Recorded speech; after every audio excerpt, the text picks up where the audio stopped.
அன்னை அங்கே. இன்ப துன்பம் எது வந்தாலும் பங்கு கொள்ளும் சொந்தம் எங்கே? தாலாட்ட அன்னை உண்டு, சீராட்ட தந்தை உண்டு. இன்ப துன்பம் எது வந்தாலும் பங்கு கொள்ள நண்பன் உண்டு.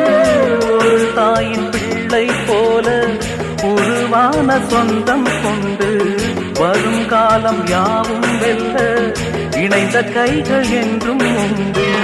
அந்தி நேர தென்றல் காற்று அள்ளி தந்த தாலாட்டு.